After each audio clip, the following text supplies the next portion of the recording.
उत्तर प्रदेश में जो है जनसंख्या नियंत्रण कानून बना है, लेकिन उसको लेकर बिहार में बवाल मचा हुआ है। नीतीश कुमार बयान दे दिए हैं कि शिक्षा स्तर जो है सही कीजिए तो जनसंख्या नियंत्रण खुद पे खुद हो जाएगा। ठीक है, लेकिन नीतीश कुमार के बाद नीतीश कुमार जी के मंत्री नहीं सुन रहे हैं और विपक्ष जो है यहाँ का खास करके आरजेडी है, जाप है, उनका अपना अपना तर्क है। हमारे साथ जाप के नेता हैं राजू दानवीर जी। जनसंख्या नियंत्रण यूपी में आप लोग बवाल काटे हुए हैं। सरकार चलाने में फेल, तब वोट के लिए रचने लगे तरह तरह का खेल। अब तो कई तरह के मुद्दे जो अभी चल रहे थे, देश में एक आंदोलन जो छिड़ा हुआ था, किसान रोड पर है कई महीनों से, युवाएं रोजगार खोज रही है। कहाँ साले साल जो 2 करोड़ रोजगार देने की बात कहे थे, कहीं कुछ नहीं दिख रहा है। महंगाई का स्तर इस तरह बढ़ा हुआ है कि आम आदमी गरीब सब परेशान है। इस सभी मुद्दों को ढकने के लिए एक नया तरह से एक नया मुद्दा निकाला गया, जनसंख्या नियंत्रण कानून। ठीक तो है, इतना महंगाई है, 4-4 को आदमी पैदा कर दे रहा है तो अच्छा ना भाई। पॉपुलेशन कितना था, अब कितना बढ़ गया। बात ये जनसंख्या नहीं, पहले आप महंगाई नियंत्रण कानून निकालिए ना भाई। महंगाई नियंत्रण की बात करिए, जनसंख्या नियंत्रण कानून निकाल कर आप एक धर्म समुदाय को टारगेट कर रहे हैं। कैसे? कहीं ना कहीं एक विवाद छिड़ गया है। कैसे? मैंने वो तो निकाले हैं, उसमें कोई लोग तो इस तरह का रंग देने लगे है ना। कुछ कुछ मैंने इस धर्म का समुदाय का, ये दोनों को मिलाकर अलग अलग वोट का ध्रुवीकरण करना, ये सब बहुत तरह का गेम रचा जा रहा है ताकि जो जनता के आम मुद्दे हों उस पर से ध्यान भटक कर सीधे जनसंख्या की बात आ जाए। सर, आप किस आधार पे बोल रहे हैं कि इस धर्म को टारगेट किया जाएगा? क्या जो नहीं, एक मिनट सर, कानून जो बनेगा वो हिंदू के लिए अलग बनेगा, मुस्लिम के लिए अलग बनेगा, सिख के लिए अलग बनेगा, ईसाई के लिए अलग बनेगा, कि सबके लिए बराबर बनेगा? तो किस आधार पे बोल रहे हैं? धर्म हम ये कह रहे हैं कि सबके लिए कानून बराबर बनेगा, लेकिन कानून सबके लिए बराबर कहाँ है? आप पंचायती चुनाव में ये कानून लागू कर रहे हैं, विधानसभा लोकसभा नीचे से ऊपर तक का सारे चुनाव में लागू कीजिए। और सबसे बड़ी बात कि जो ये कानून का सिफारिश कर रहे हैं वो खुद 7 भाई बहन है। और योगी जी बिल्कुल। और साथ में जो इनका लोकसभा क्षेत्र था, अभी वहां से जो वर्तमान सांसद हैं उनके भी 4 गो बेटा बेटी है। रवि किशन गोरखपुर से। तो ये सब जितने भी सरकारी सुविधा है ये आप भाई वापस कर दीजिए। जो भी है सरकारी सुविधा आप रखे हुए सारे वापस कर दीजिए, इस्तीफा दे दीजिए। तो जनता में एक जागरूकता का मैसेज जाएगा, तो जनता भी समझेगी कि नहीं, बड़े बड़े जो मंत्री पद लिए हुए थे, जनप्रतिनिधि थे, सभी ने इस्तीफा दिया, सरकारी सुविधा वापस किए, तो अब जो हम लोग भी मैंने इस पर अमल करेंगे, तो ये जनता में एक मैसेज जाएगा। तो ये तो करना नहीं है, पंचायत चुनाव में नियम लगाना है। और सबसे बड़ी बात जो अभी देश का अर्थव्यवस्था बुरा हाल है, आदरणीय प्रधानमंत्री मोदी जी का गलत नीतियों के कारण आज हमारा देश जो है उसका अर्थव्यवस्था बुरी तरह से चौपट हो चुका है। इसका मात्र कोई देनदार है तो केंद्र सरकार है। ठीक है सर, आप ये बात बोल रहे हैं। अब बीजेपी वाला का तर्क है, जो बीजेपी के नेता या उनके जो समर्थक है उनका तर्क है कि यही लोग यानी आप लोग नौकरी के लिए हंगामा करते हैं, नौकरी नहीं है, नौकरी नहीं है, और जब जनसंख्या नियंत्रण होगा तब ना नौकरी मिलेगी। वो बीजेपी वालों का तर्क है। तर्क देने वाले की कमी है। जो तर्क दे रहे हैं उनसे तो पहले पूछ लीजिए कि आपके कितने बच्चे हैं।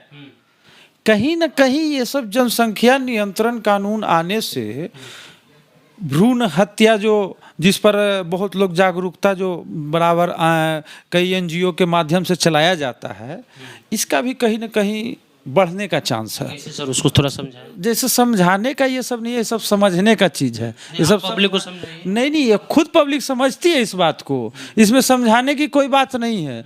जो चीज कुछ चीज दायरे में रहकर कहा जाता है उसको हर तरह से समझाया नहीं जाता है।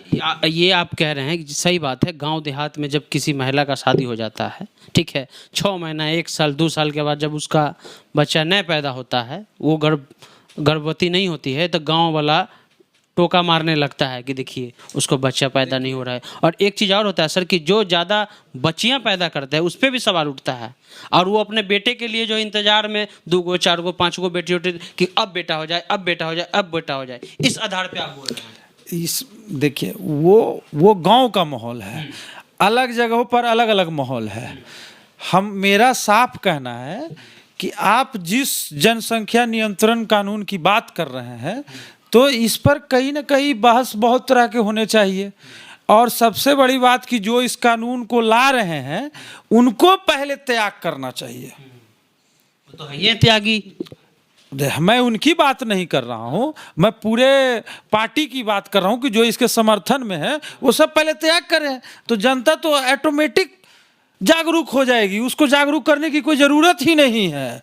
जब जब जब हमारे जनप्रतिनिधि ही त्याग करने लगे और जो इस बंधन से बंधे हुए हैं उन्होंने सरकारी सुविधा छोड़ दिया, तो जनता ऐसे ही। अच्छा, आपके नज़र में सर कैसे जनसंख्या नियंत्रण होगा बताइए? आप लोग बता रहे हैं, आप लोग के पास कुछ है रोड मैप कि कैसे जनसंख्या नियंत्रण किया जाए? जनसंख्या नियंत्रण करने का रोड मैप जो है, मैं आपको स्पष्ट बता दूं कि इसे किसी तरह से फार्मूला से बांध के आप नियंत्रण नहीं कर सकते हैं।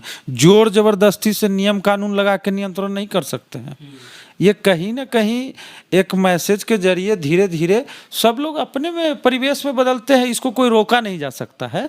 इसको आप कितना ही रोकिएगा, रुकने का चीज़ ही नहीं। शिक्षा वाली बात कही है नीतीश कुमार जी ने कि जैसे जैसे बच्चियों में और लोग में, समाज में शिक्षा चेतना बढ़ेगी तो समाज अपने आप जो है उस चीज़ को कम करते जा रहा है। और ये रिपोर्ट भी आई है बहुत सारे कि अब के जो जनरेशन है वो बहुत कम बच्चे पैदा करते हैं। जनसंख्या नियंत्रण आप किसी मैंने डरा के धमका के और किसी तरह का नियम कानून ला के आप नियंत्रण नहीं कर सकते हैं।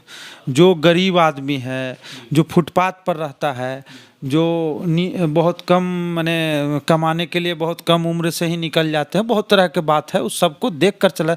और भारत जो देश है वो विकसित नहीं है। यहाँ हर धर्म के, हर समुदाय के गरीब गुरबे और बहुत तो ऐसे होते हैं कि बहुत दूर तक सरकारी सुविधाएं वहाँ तक पहुँचती नहीं है, वो मैंने पूरी तरह से शिक्षित नहीं है। तो ये सब पहलुओं को सोच समझ के और इसमें किसी भी तरह का जनसंख्या नियंत्रण कानून नहीं आना चाहिए। ये आपके पार्टी का स्टैंड? मेरे पार्टी का स्टैंड भी है। साथ में ये बता दें कि जो गरीब और जो अशिक्षित हैं, लगातार अपने कमाई रात दिन मजदूरी करके वो जो जी रहे हैं, इन सभी पर असर पड़ता है। सारे लोगों को मिला के चलना पड़ता है। यानी आप लोग कह रहे हैं कि ये इस कानून की अभी आवश्यकता नहीं? बिल्कुल नहीं है। ये खाली है जो ढकोसला है। मुद्दे जो आम जनता के मुद्दे, उस पर क्यों नहीं बहस करते हैं? महंगाई, हमने तो बोला ना कि जनसंख्या नियंत्रण की बात ना करें, महंगाई नियंत्रण की बात करें। मैं जो ये मन की बात में आकर आदरणीय प्रधानमंत्री जी जो लगातार बोलते हैं, तो वो 2 करोड़ रोजगार तो दे, और 2 करोड़ नहीं तो 1 ही करोड़ दीजिए, कम से कम मिलेगा भी तो जनता को। पकौड़ा तलिए बोल तो रहे हैं, पकौड़ा उसकी वो नहीं कर रहे हैं। किसान रोड पर है और बहुत तरह के ऐसे समस्या है। लगातार क्षेत्र वाइज, जिला वाइज आंदोलन छिड़ा हुआ है, उस पर तो कोई ध्यान है नहीं। आप कानून बना रहे हैं और उसमें भी पंचायत की बात कर रहे हैं। जब करना ही है तो नीचे से ऊपर तक कीजिए। सारे जितने भी विधानसभा है, लोकसभा है, ऊपर से नीचे, तो इसकी तो बात कोई कर नहीं रहे हैं।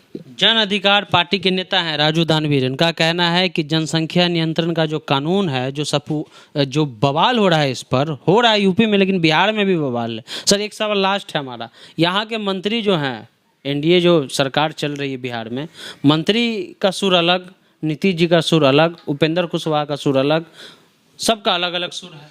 पार्टी ही अलग अलग है। कभी भी मेल तो रहा नहीं। सब दिन कुर्सी बचाने के चक्कर में रहे सब भी लोग, कैसे कैसे, और सब मने दिखाने में कि हम बड़े भाई हैं, कोई बोले हम बड़े भाई हैं, तो तालमेल तो अच्छा है नहीं। इसलिए सुर अलग। जनता का तो ध्यान है नहीं, सब अपने पर ध्यान है, तो सुर तो अलग रहेंगे ही। वीडियो कैसा लगा? हमारे यूट्यूब चैनल को सब्सक्राइब कर लीजिए। जन अधिकार पार्टी का कहना है कि अभी जनसंख्या नियंत्रण कानून की जरूरत नहीं है, समाज में अवेयरनेस बढ़ाए, और ये समाज खुद डेवलप हो रहा है और धीरे धीरे इसको अपना भी रहा है, यानी कि प्रजनन दर जो है उसको अपना रहा है और उसको कम किया जा रहा है। वीडियो कैसा लगा यूट्यूब चैनल को सब्सक्राइब कर लीजिए, फेसबुक पेज को लाइक कर लीजिए। चलते हैं, जय हिंद जय भारत।